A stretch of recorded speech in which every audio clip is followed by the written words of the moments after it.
Corona کے against, Covid کے against. اور جس طرح ایک وقت پہ جون کے بیچ میں جب پریشر پڑا ہوا تھا ہاسپٹلس پہ، تو مجھے بڑا فخر ہوا جس طرح ہمارے ڈاکٹرز نے، نرسز نے، میڈیکل ورکرز نے اس مشکل وقت کا جس طرح سامنا کیا. تو مجھے اپنی قوم کے اوپر بڑا فخر ہوا اور اپنے سارے ہیلتھ ورکرز کے اوپر. اور ابھی بھی ہم نے سب نے ماسک پہنے ہوئے ہیں. ہمیں ایک خدشہ ہے کہ ایک سیکنڈ ویو آ سکتا ہے، اور تھوڑا تھوڑا انڈیکیشنز ہیں کہ ہمارے کیسز تھوڑے بڑھ رہے ہیں. مجھے زیادہ خوف ہمارے ان شہروں میں ہے جدھر پولوشن زیادہ ہے، جدھر اسموگ زیادہ ہے. جو اگلے 2 مہینے ہیں، اگر انشاءاللہ اگر ہم نے یہ صحیح طرح گزار لیے تو اس کے بعد مجھے اتنا خدشہ نہیں ہے. لیکن لاہور میں خاص طور پہ اب سے لے کے نومبر کے اینڈ تک جب اسموگ آئی ہوتی ہے، جب ویسے ہی وائرسز زیادہ ہوتی ہیں، تو ہمیں بڑا احتیاط کرنی پڑے گی سب کو.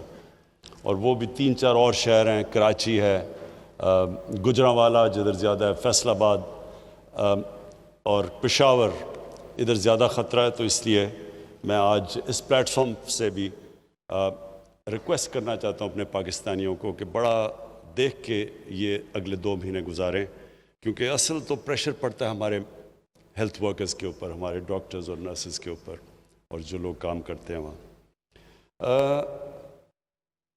آج میں 3-4 باتیں آپ سے کرنا چاہتا ہوں، کیونکہ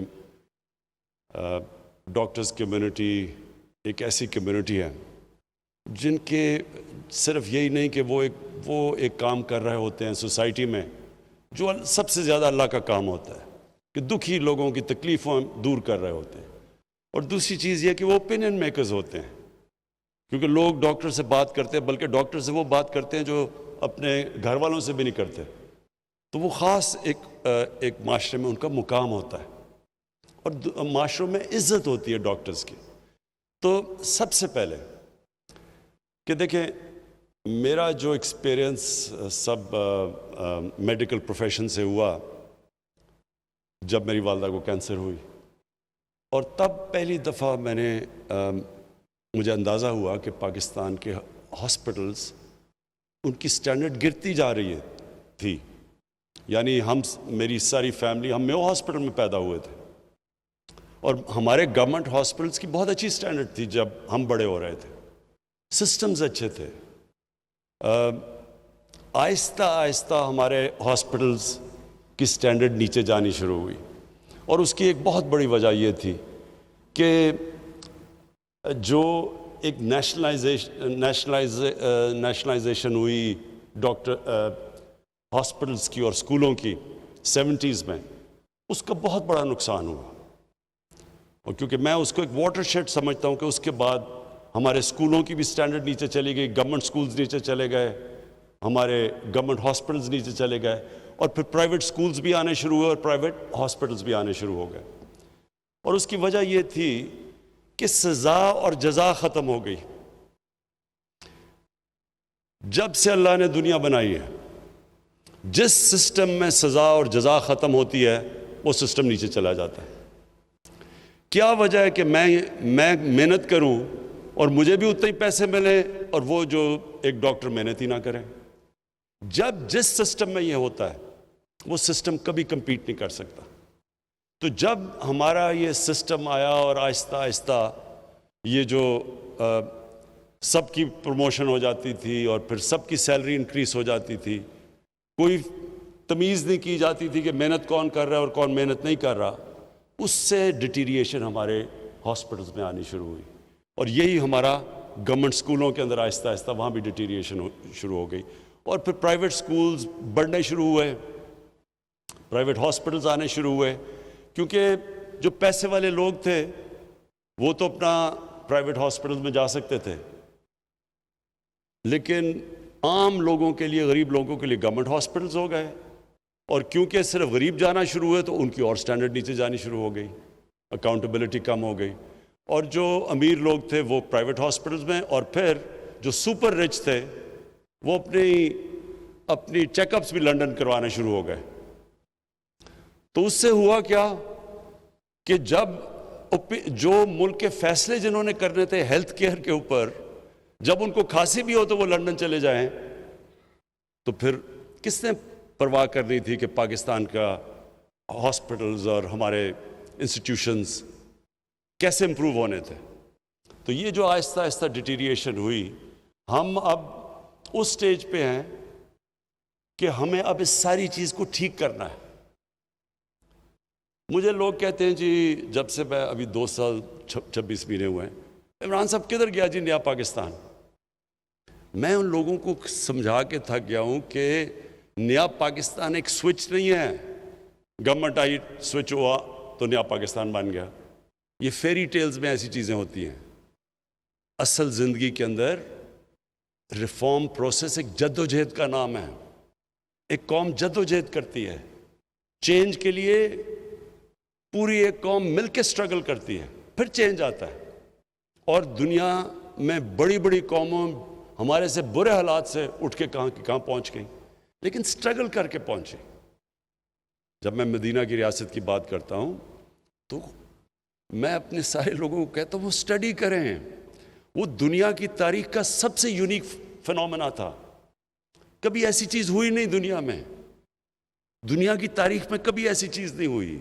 یہ تاریخ کا حصہ ہے، ہمارے دین کا حصہ تو ہے ہی، لیکن ہمیں اس کو تاریخ کا حصہ بنانا چاہیے، کیونکہ ہم سیکھیں گے اس سے. کیوں اللہ قرآن میں کہتا ہے کہ نبی صلی اللہ علیہ وسلم کی سنت پہ چلو؟ اللہ کو تو کوئی فائدہ نہیں اس سے، ہماری بہتری ہے. وہ جو ماڈل بنا تھا مدینہ کا، اس کے اوپر دنیا کی تاریخ کا سب سے عظیم سویلائزیشن کھڑا ہوا تھا. تو وہ کوئی ماڈل بنایا تھا نا دنیا کے گریٹسٹ لیڈر نے. تو جب اللہ ہمیں ان کی سنت پہ چلنے کو کہتا ہے تو وہ ہمیں جس طرح آج کل کے میں بڑے نوجوانوں کو دیکھتا ہوں کہ بل گیٹس کی کتاب پڑھ لی، وہ دوسرا وہ اسٹیو جابس کی کتاب پڑھ لی کہ کامیاب کیسے ہونا ہے. وہ اس لیے پڑھتے ہیں نا کہ ان کو رول ماڈل بناتے ہیں. لیکن کسی بھی دنیا کے انسان نے وہ اچیو نہیں کیا جو اللہ علیہ وسلم نے کیا. تو اس کو سٹڈی کریں. قرآن ہمیں یہ کہہ رہی ہے کہ اس کو سٹڈی کریں. تو وہ جو انہوں نے اسٹیٹ بنائی تھی وہ ایک سٹرگل تھی. 4-5 سال تو وہاں بڑی سٹرگل کی انہوں نے. امہ خطرے میں تھی 4-5 سال. جنگ خندق اور جنگ احد میں امہ بڑے مشکل حالات میں تھی. بڑے کھانے پینے کے لیے چیزیں نہیں تھیں، مشکل تھے، سٹرگل کی تھی. تو لیکن پھر وہی دنیا کی تاریخ ہے کہ وہ پھر جیسے اس سٹرگل سے نکلی تو وہ ایسی مضبوط قوم نکلی کہ انہوں نے دنیا کی امامت کی کتنے سالوں، کتنی صدیوں. ہمارے لیے یہ ٹائم ہے اب سٹرگل کرنے کا. ایک ادارہ جو خراب ہو جائے، جس میں بری عادتیں پڑ جائیں، جس کے سسٹمز کولیپس کر جائیں، اس کو ٹھیک کرنا کا زیادہ مشکل ہوتا ہے بنسبت ایک نیا ادارہ کھڑا کر دو. ہم نے 3.25 سال میں شوکت خانم ہاسپٹل پشاور بنایا ہے. جوائنٹ کمیشن انٹرنیشنل جو ایک امریکہ کی اکریڈیٹیشن، ایک آپ کو سرٹیفکیٹ ملتا ہے، وہ آ کے 1 ہفتہ پورا آڈٹ کرتے ہیں دنیا میں، ساری دنیا میں وہ جاتے ہیں. اور وہ پھر جب آپ کو سرٹیفائی کرتے ہیں کہ جوائنٹ کمیشن انٹرنیشنل کی آپ کو سرٹیفکیٹ ملی، اس کا مطلب انہوں نے سرٹیفائی کیا کہ وہ انسٹیٹیوشن انٹرنیشنل سٹینڈرڈ کی ہے. تو دونوں شوکت خانم، پہلا یہ لاہور والا اور پھر جو پشاور میں 3.25 سال میں بنا، دونوں کو جوائنٹ کمیشن انٹرنیشنل کا سرٹیفکیٹ مل چکا ہے. میننگ کہ ایک نیا ہاسپٹل بنانا 3 سال میں ایک انٹرنیشنل سٹینڈرڈ کا ہاسپٹل بن گیا. لیکن جو پرانے ہاسپٹل تھے پختونخوا کے، لیڈی ریڈنگ ہاسپٹل، خیبر میڈیکل کالج، ان کے لیے جو ہم نے ریفارم کرنے کی کوشش کی، یہ بڑا لمبا پروسیس ہے. اس میں عدالتوں میں جانا پڑا، سٹے آرڈرز ہو گئے، سزا اور جزا کا کانسیپٹ نہیں تھا. کسی کو جو کام نہیں کر رہا اس کو نکالتے تھے، وہ جا کے سٹے آرڈر لے لیتا تھا. سسٹمز بڑے مشکل تھے چینج کرنے کے لیے، بری عادتیں پڑ چکی تھی. تو وہ جو آہستہ آہستہ پروسیس ہوا، وہ ڈاکٹر فیصل نے بتایا نہیں آپ کو کہ وہ جو ہم نے ریفارمز کری ہیں ان کو، اور ریفارم ہے کیا؟ ایم ٹی آئی ریفارم کیا ہے؟ پرائیویٹائزیشن ہے؟ پرائیویٹائزیشن نہیں ہے، ان کو آٹونومائز کرنا ہے کہ وہ ہاسپٹل چلے میرٹ کے اوپر، سلیکشن ہو میرٹ پہ، پھر سزا اور جزا ہو، جو کام کرتا ہے وہ اوپر آئے، جو نہیں کرتا اس کو نکالا جائے، جو کہ دنیا میں سارے کوالٹی ہاسپٹلز میں ہوتا ہے۔ تو جو وہ سسٹم بنا رہے ہیں سزا اور جزا کا اور میرٹ کا، اس کا نام ہے ہاسپٹل ریفارمز، جو ایم ٹی آئی ہے۔ اور اس کے اوپر جان کے، اور میں یہ کہہ رہا ہوں جان کے، کیونکہ یہاں وہ چھوٹے چھوٹے مافیا بیٹھے ہوئے جو چینج نہیں آنے دے رہے۔ چینج جو ہوتا ہے یہ کیوں مشکل ہوتا ہے؟ آپ ریفارم کرنا چاہتے ہیں، کیوں ریفارمز مشکل ہیں؟ ریفارمز مشکل اس لیے ہیں کہ ایک چھوٹا سا مافیا بیٹھ جاتا ہے، ویسٹڈ انٹرسٹ بیٹھ جاتا ہے، جو فائدہ اٹھا رہا ہوتا ہے کرپٹ سسٹم سے۔ تو جب آپ چینج کرنے جاتے ہیں، وہ آرام سے تو نہیں ہے ہاتھ کھڑے کر کے کہنے لگے کہ ہاں جی چینج کر دو، جن کی ایک پورا، جن کے مفادات جا رہے ہیں۔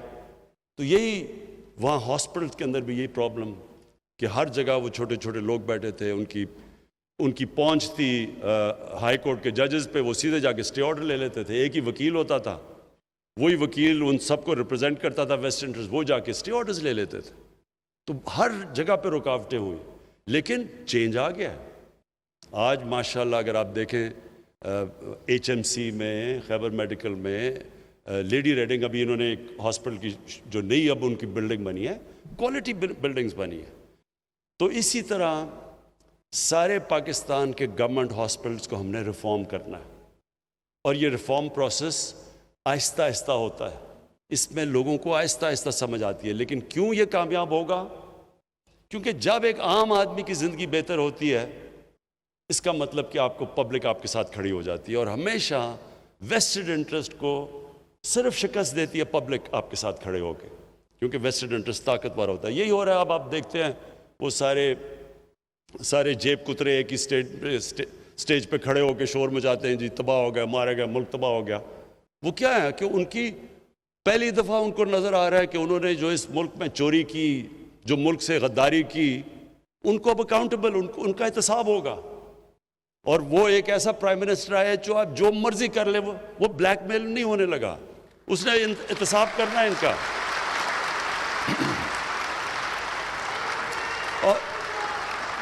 اور انشاءاللہ آپ یہ دیکھیں گے، یہ میری بات مان لیں، یہ پاکستان کے ڈیفائننگ مومنٹس ہیں، فیصلہ کن وقت ہے پاکستان کا۔ یہ سارے جو 30 سال سے اس ملک میں بار بار انہوں نے باریاں لی ہیں، یہ سب اکٹھے اسی طرح ہی ہیں جس طرح وہ ہاسپٹل میں چھوٹا سا مافیا اکٹھا ہو جاتا ہے، چینج نہیں آنے دیتا۔ یہ بھی چینج ڈرے ہوئے ہیں کہ ان کو تو زیادہ نقصان ہوگا چینج سے، لیکن ڈاکٹرز کی تو صرف روزی جائے گی۔ جو روک رہے ہیں ان کو تو خیر انہوں نے جیلوں میں جانا ہے۔ جو ہاسپٹل ریفارمز ہیں وہی راستہ آگے پاکستان کا۔ ہمارے ہاسپٹلز، یہ بالکل نہیں ہونا چاہیے کہ صرف غریب آدمی گورنمنٹ ہاسپٹل میں جائے اور وہاں اس کو جیسا علاج سب سٹینڈرڈ ملے، اور صرف پیسہ ہو تو آپ کو اچھا علاج پرائیویٹ ہاسپٹلز میں ملے۔ دوسری چیز، ہیلتھ کارڈ، انصاف ہیلتھ کارڈ۔ دیکھیں، ہمیں پختونخوا میں جب آئے تو 2-3 سال تو مسلسل یہ سننا پڑا، جی کدھر ہے نیا پختونخوا؟ سارے ہمیں کدھر ہے جی، کدھر ہے تبدیلی؟ تو جب رزلٹ آیا 5 سال کے بعد، تو کبھی بھی پختونخوا میں یہ نہیں ہوا کہ ایک حکومت کو انہوں نے دوسری دفعہ باری دی ہو۔ اس باری ایک ہماری کولیشن حکومت تھی، جب الیکشن ہوا تو 2/3 اکثریت ملی ہمیں۔ اس کی وجہ کئی وجوہات تھی۔ ایک تو تھا کرپشن، بالکل نیچے لے گئے ہم، کرپشن چلی گئی نیچے۔ اس کے بعد ایک لوکل گورنمنٹ سسٹم، گاؤں کے لیول کے اوپر ہم نے ان کو امپاور کر دیا، وہ بھی تھا۔ پولیس کو کافی چینج آ گیا پولیس کے اندر۔ لیکن جو سب سے زیادہ وجہ عوام کھڑی ہوئی تحریک انصاف کی حکومت کے ساتھ، ہمیں ووٹ دیا، وہ تھا صحت کارڈ۔ اور وہ کیوں تھا؟ دیکھیں، اب تصور کریں، اور آپ ڈاکٹرز ہیں، آپ دیکھتے ہوں گے، سوچیں غریب گھر ہے، دہاڑی دار ہے، سارا دن وہ محنت کر رہا ہے، مشکل سے وہ پیسہ بناتا ہے کہ اپنے بیوی بچوں کو وہ کھانا صحیح دے دے۔ اس گھر کے اندر اگر بیماری ہو جاتی ہے، امیجن کریں کہ وہ کیا کریں گے؟ سارا گھر غربت کے نیچے چلا جاتا ہے۔ یہ ساری ریسرچ شو کرتی ہے کہ پاورٹی، غربت، اس کی ایک بہت بڑی وجہ یہ ہے کہ غریب گھرانے میں بیماری ہو جاتی ہے۔ میں نے جب یہ شوکت خانم جو ہاسپٹل کیوں بنایا کہ ایک میں نے غریب کینسر کا مریض دیکھا، میں میو ہاسپٹل کے باہر ڈاکٹر کی انتظار کر رہا تھا۔ اس غریب وہ سارا دن بیچارہ مزدوری کرتا تھا اور دن کو رات کو بیٹھتا تھا اپنے بھائی کے ساتھ جو کہ جس کو کینسر ہوئی تھی۔ تو تب میں نے سوچا کہ ہم جن کے پاس سب کچھ ہے، ہمیں اتنی عذاب پڑا ہوا ہے کہ ہمارے گھر میں کینسر ہے، تو ان بیچارے غریب گھروں میں کیا ہو رہا ہوگا؟ وہ تھا کانسیپٹ شوکت خانم کا۔ لیکن اس کا سیکنڈ کانسیپٹ یہ تھا کہ جب ایک غریب آدمی ہاسپٹل میں آئے تو اس کو بالکل اسی طرح ٹریٹ کیا جائے جس طرح جو مریض پیسے دے رہا ہے اس کو ٹریٹ کیا جائے۔ یہ میں نے کدھر دیکھا؟ میں اپنی جب والدہ کو امریکہ انگلینڈ لے کے گیا، میں اپنی والدہ کو جب انگلینڈ لے کے گیا تو میں تو پیسے دے کے اپنی والدہ کا علاج کروا رہا تھا، ساتھ ان کے ایک نیشنل ہیلتھ سروس کے اوپر مفت علاج ہو رہا تھا ایک خاتون کا۔ میں نے دیکھا کوئی ڈاکٹر اور نرس فرق نہیں کر رہے تھے ان دونوں کے اندر، دونوں کو ایک ہی طرح کا علاج کر رہے تھے۔ آج مجھے فخر ہے، اور آپ خود جا کے چیک کر سکتے ہیں، شوکت خانم ہاسپٹل میں غریب اور امیر مریض کے اندر کوئی فرق نہیں کیا جاتا۔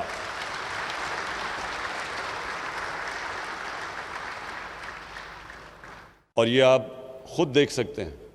اچھا، اب میں آپ کو جو انٹرسٹنگ بات بتانا چاہتا ہوں، کیونکہ آج میری میٹنگ ہوئی، doctor Yasmin finance minister Punjab کے وہ بیٹھے ہوئے، اور پھر عثمان بزدار، تو جو میری آج ان سے بات ہو رہی تھی مجھے یاد آ گیا آج سے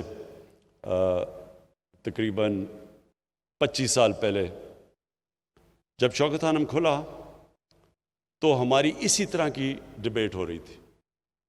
میں نے لوگوں کو کہا تھا، جو پیسہ اکٹھا کیا سڑکوں پہ جا کے، میں نے سب کو کہا کہ یہ ہاسپٹل میں غریب آدمی کا مفت علاج ہوگا۔ ہمارا بورڈ آف گورننس کی میٹنگ ہو رہی ہے اور ہمارا تب چیف ایگزیکٹو ایک امریکن ہم باہر سے لے کے آئے تھے، کیونکہ پاکستان میں کوئی ایڈمنسٹریٹر نہیں تھا جو کہ ایک اسپیشلائزڈ کینسر ہاسپٹل کو چلا سکے۔ تو اس نے بیٹھ کے بورڈ آف گورننس کی میٹنگ میں جب ہو رہا، اس نے کہا کہ اگر آپ نے 5% سے زیادہ کینسر کے مریضوں کا مفت علاج کیا تو میں آج آپ کو رائٹنگ میں دے رہا ہوں کہ یہ 3 مہینے میں ہاسپٹل بند ہو جائے گا، کیونکہ کینسر کا علاج اتنا مہنگا ہے، یہ ہو ہی نہیں سکتا کہ آپ 5% سے زیادہ۔ اور اس نے پھر دنیا میں مثالیں دی، ٹاٹا انسٹیٹیوٹ اس نے بتایا ہندوستان میں، اس کا بتایا، اور کہ یہ سارے ہاسپٹل کہیں بھی 5% سے زیادہ کینسر کے مریضوں کا مفت علاج نہیں ہوتا۔ تو میں نے تو اس کو کہا کہ میں نے تو لوگوں سے وعدہ کیا ہوا ہے کہ 70% کینسر کے مریضوں کا میں مفت علاج کروں گا۔ میں نے تو یہ کوئی پرائیویٹ ہاسپٹل بنانے کے لیے تو نہیں کیا، میں نے تو کوئی اس لیے تو نہیں پیسہ اکٹھا کیا کہ میں کمرشل ہاسپٹل بنا دوں۔ وہ 3 مہینے کے بعد چلا گیا، وہ 3 مہینے کے بعد چلا گیا۔ آج بھی دنیا کا یہ واحد کینسر ہاسپٹل ہے جدھر 75% کینسر کے مریضوں کا مفت علاج ہوتا ہے، اور آج بھی چل رہا ہے۔ تو میں نے آج جو میٹنگ کی، ڈاکٹر یاسمین بہت گھبرائی ہوئی تھی، برا حال تھا ان کا، کیونکہ میں نے کہا کہ سارے پنجاب کے آپ نے لوگوں کو ہیلتھ کارڈ دینا ہے۔ تو اور میں یہ بھی بتا دوں کہ پختونخوا میں انہوں نے فیصلہ کر لیا ہے کہ سارے پختونخوا کے لوگوں کو ہیلتھ کور دیں گے، ہیلتھ کارڈ دیں گے۔ یہ بہت بڑی بات ہے۔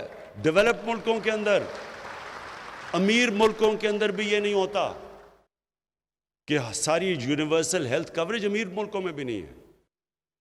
تو جب میں نے ان کو بتایا کہ پختونخوا میں انہوں نے کر دیا تو آپ کو بھی پنجاب میں کرنا ہے، تو انہوں نے بڑا کہا جی پنجاب بہت بڑا ہے، پتہ نہیں کدھر سے پیسے آئیں گے، 40 ارب پتہ نہیں کتنے ارب۔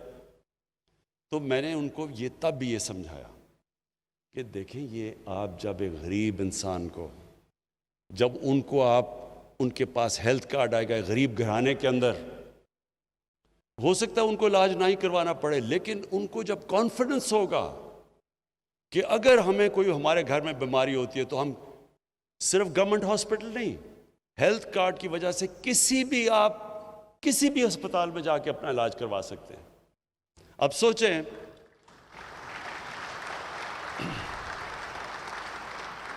پہلے تو سوچیں کتنی بڑی نعمت ہے ہمارے عام لوگوں کے پاس، دیہڑی دار کے پاس، مزدوروں کے پاس، غریب لوگوں کے پاس، بیواؤں کے پاس، جب ان کے پاس ہیلتھ کارڈ ہو۔ دوسرا، یہ میرا ایمان ہے کہ اللہ کی برکت آتی ہے۔ آج شوکت خانم، آپ مجھے بتائیں کہ کون سوچ رہا تھا کہ 70 کروڑ میں ہاسپٹل بنتا ہے اور سالانہ جو صرف غریب مریضوں کا خسارہ ہوتا ہے، غریب مریضوں کے کینسر کے مفت علاج کا خسارہ شوکت خانم کا وہ 6 سے 8 ارب روپیہ ہے، 800 کروڑ روپیہ ہے جو کہ ہاسپٹل 70 کروڑ میں بناتا ہے سالانہ غریب کا علاج۔ یہ ہم نہیں کر رہے، یہ اللہ کی برکت آتی ہے، وہ غریب کی آواز سنتا ہے۔ جب تکلیف میں انسان ہوتا ہے، جب بیمار ہوتا ہے، اس کی اللہ آواز سنتا ہے۔ میرا یہ ایمان ہے کہ انشاءاللہ آپ فیزز میں کریں۔ ڈاکٹر صاحبہ، پہلے فیز میں جو بالکل کمزور طبقہ ہے اس کا علاج شروع کریں، ان کو ہیلتھ کارڈ دیں۔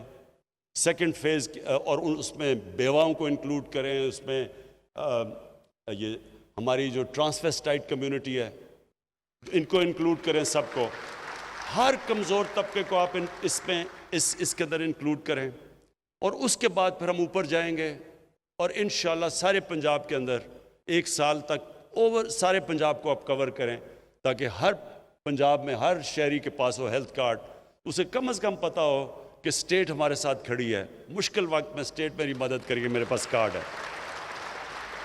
اور اس سے میں ایک اور بھی آپ کو چیز بتا دوں، اس سے سارا جو ہمارا آئیڈیا ہے ہیلتھ سسٹم کا، جو ہم پورا ایک ہیلتھ سسٹم نیا لانا چاہتے ہیں، یہ سارا پنجاب کا اور کے پی کا ہیلتھ سسٹم بدل جائے گا۔ وہ کیسے؟ جب ہیلتھ کارڈ میں لوگوں کے پاس وہ جا کے کہیں بھی جا کے علاج کروا سکیں گے، تو اس سے نئے ہاسپٹلز بنیں گے، لوگ ہاسپٹلز بنائیں گے، دیہاتوں میں ہاسپٹل بنائیں گے۔ اس وقت کیونکہ وہ سمجھتے ہیں جو دیہاتوں میں لوگوں کے پاس پیسہ نہیں ہے، کوئی ہاسپٹل ہی نہیں بناتا، لیکن جب ایک لوگوں کے پاس ہیلتھ کارڈ آ جائے گا تو وہ کہیں بھی جا کے علاج کروا سکتے ہیں۔ تو اس سے، اور پھر ہم پرائیویٹ ہاسپٹل کو، اب پرائیویٹ سیکٹر کو انکریج کر رہے ہیں۔ کوئی بھی ایکوپمنٹ جو پاکستان میں نہیں بنتی، اگر ہاسپٹل کے لیے امپورٹ کرنا چاہتے ہیں، وہ ڈیوٹی فری آئے گی۔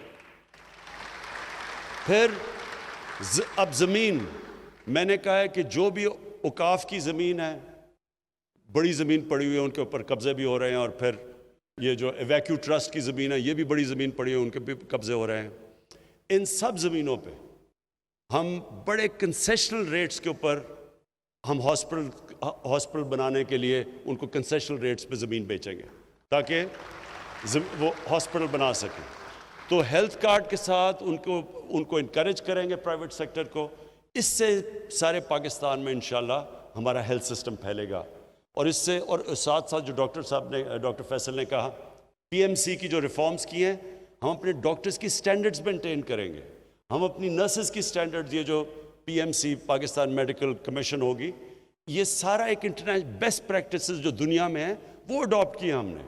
اور اس سے صرف یہ کہ ہمارے ڈاکٹرز اور ان کی سٹینڈرڈ ہوں، کیونکہ ایک وقت پہ پاکستان کے ڈاکٹرز ساری دنیا میں جاتے تھے، اس کے بعد کافی پرابلمز آئی ہیں ہماری، اب وہ اپنے علیحدہ ٹیسٹ کرتے ہیں، وہ سمجھتے ہیں کہ ہمارے ڈاکٹرز کی وہ کوالٹی نہیں، تو ان کی کوالٹی پھر ریز کرنے کے لیے، اور سارے پھر ہیلتھ پروفیشنلز کے لیے۔ اور پھر جو انہوں نے بات کی ڈاکٹر فیصل نے، کہ جو ڈرگز ہماری جو تھا ڈرگ ریگولیٹری اتھارٹی جو تھی، اس میں بڑے پرابلمز ہیں۔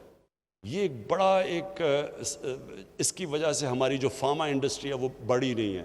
ہندوستان میں غالباً 40 ارب ڈالر کی ایکسپورٹ ہے. 40 ارب ڈالر کی ہندوستان ایکسپورٹ کرتا ہے اپنی میڈیسنز.